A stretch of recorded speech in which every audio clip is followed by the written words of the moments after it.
dia belum diberhentikan. Oleh karena dia belum diberhentikan, dan belum mengundurkan diri. Ya, dia belum diberhentikan, walaupun dia mengajukan pengunduran diri kepada pimpinan KPK, begitu ya. Tetapi sekali lagi, pengunduran diri itu bukan syarat hukum untuk seseorang diberhentikan, untuk komisioner diberhentikan. Tidak, bukan syarat hukum. Pemberhentian seorang komisioner KPK tidak digantungkan pada ada atau tidak surat pengunduran diri, atau ada atau tidak dia mengajukan pengunduran diri.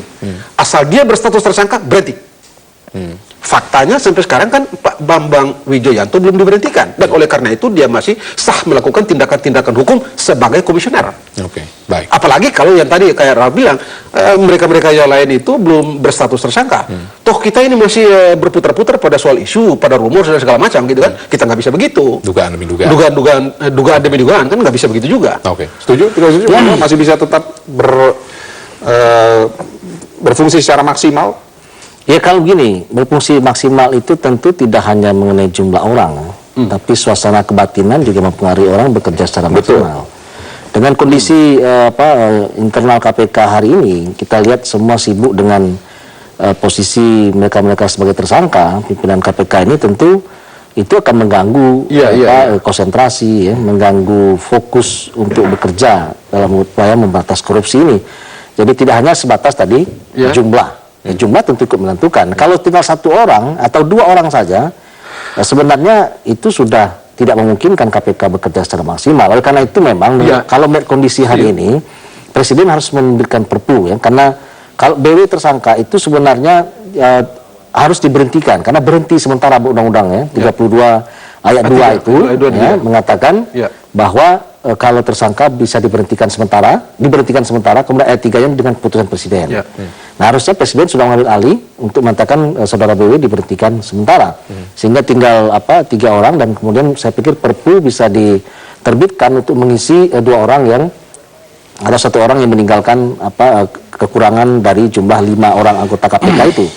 Karena ini pernah dilakukan oleh SBY ketika Antasari ada masalah, kemudian untuk mencukupkan 5 itu dikeluarkanlah perpu, terpilihlah Pak Busro. Ya kolektif kolegialnya terpenuhi. Karena memang undang KPK itu mengatakan KPK itu terdiri dari 5 orang. Komisioner. Ya, bekerja artinya bukan soal dia 4 bisa bekerja, 3 bisa bekerja, tetapi KPK itu terdiri dari 5 orang.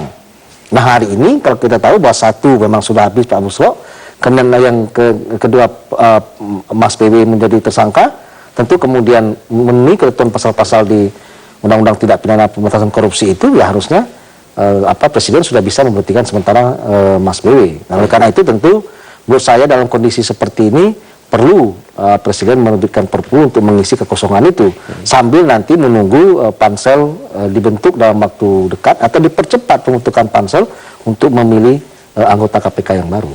Kalau dari Bung Margarito sendiri melihat langkah Presiden yang tadi usulannya menerbitkan perpu. Sekarang kabar terakhir adalah sebelum berangkat ke luar negeri adalah menunda sampai pekan depan. Ini terkait polemik antara KPK Polri. Tapi kaitannya dalam melihat hal yang terjadi pada pimpinan status komisioner KPK saat ini. Satu memang saya mengerti ini situasi sulit. Karena ini berkenaan dengan penegakan hukum gitu ya. Ada organisasi KPK itu kan memang organ eksekutif yang melaksanakan tugas eksekutif yang sifatnya spesifik, tetap saja dalam rumpun kekuasaan eksekutif. Cuman karena ia merupakan organ ini disifatkan sebagai organ mandiri, maka kekuasaan Presiden untuk mencampurinya itu terbatas. Tetapi dalam keadaan situasi seperti ini, sebagai penanggung jawab penyelenggaraan pemerintahan di negara ini, memang cukup beralasan secara tata negara untuk beliau mengambil tindakan. Misalnya, saya minta agar sebagai presiden gitu entah dia mau sebagai kepala negara atau sebagai kepala pemerintahan, tapi kita bisa bicara lebih jauh soal konsep itu. Tapi sebagai penanggung jawab utama penyelenggaraan pemerintahan ini, maka menurut saya cukup masuk akal secara tata negara bila beliau misalnya saya menginstruksikan kepada polisi untuk misalnya hentikan dulu sementara atau tunda dulu sementara, bukan hentikan penyidikan, tunda dulu sementara penyelenggaraan penyidikan. Begitu juga KPK, tunda dulu sementara penyelenggaraan penyidikan dan lain-lain itu. Kita selesaikan soal-soal ini agar situasinya kondusif sehingga cukup baik bagi bangsa ini untuk berjalan ke depan. Saya kira itu akan masuk akal untuk dilakukan. Hal-hal seperti itu bisa ditemukan dalam praktek tata negara di tempat-tempat lain. Terlalu jauh memang kita menuju ke Amerika, tapi soal-soal seperti itu sangat sering dilakukan oleh presiden-presiden Amerika Serikat. Oke, baik. Begitu, saya kira bukan presiden kalau dia tidak bisa mengambil keputusan dalam situasi sulit. Dan sekarang ini taruhan beliau sebagai seorang pemimpin.